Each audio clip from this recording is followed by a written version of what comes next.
Liquor scam లో మూడో charge sheet ని నెల 15న వేసేందుకు సిట్ సిద్ధమవుతోంది.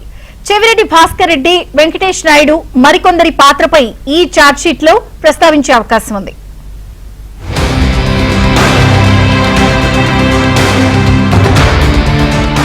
ఏపీ మద్యం కుంభకోణంలో ఇప్పటికే 2 ఛార్జ్ షీట్లు దాఖలయ్యాయి. ప్రైమరీ ఛార్జ్ షీట్ జూలై 19న దాఖలు చేయగా ఆగస్టు 7న సప్లిమెంటరీ ఛార్జ్ షీట్ ను వేశారు.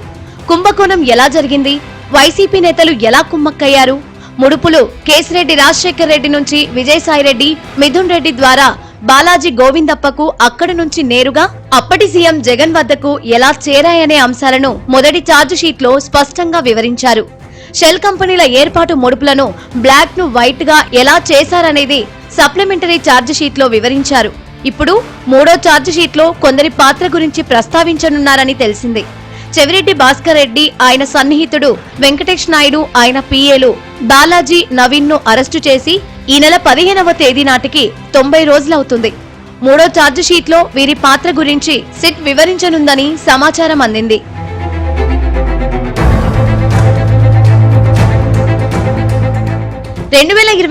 ఎన్నికల సమయంలో చెవిరెడ్డి భాస్కర్ రెడ్డి కారులో తీసుకువస్తున్న 8 కోట్ల 20 లక్షల రూపాయలను ఆంధ్ర, తెలంగాణ సరిహద్దుల్లో పోలీసులు పట్టుకున్నారు. అప్పట్లో కేసు కూడా నమోదైంది.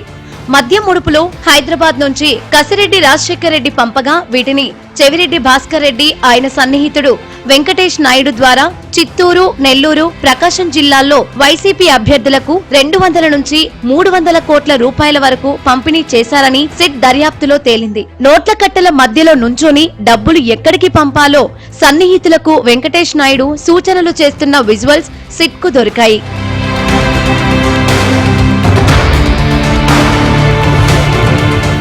దర్యాప్తులో భాగంగా వచ్చిన వివరాలన్నింటినీ మూడో ఛార్జ్ షీట్ లో సిట్ పొందుపర్చనుంది. ఇదే చివరి ఛార్జ్ షీట్ అవుతుందా లేదా బిగ్ బాస్ పాత్రను వివరిస్తూ మరో ఛార్జ్ షీట్ దాఖలు చేసే అవకాశం ఉందా అనే అంశంపై కూడా పోలీసు ఉన్నతాధికారుల మధ్య చర్చలు జరుగుతున్నాయి. ఒక కేసులో ఎన్ని ఛార్జ్ షీట్లు దాఖలు చేయాలనేది దర్యాప్తు సంస్థ సేకరించే సమాచారం, ఉన్న ఆధారాల ప్రకారం నిర్ణయం తీసుకోవచ్చని కొందరు పోలీసు ఉన్నతాధికారులు విశ్లేషిస్తున్నారు.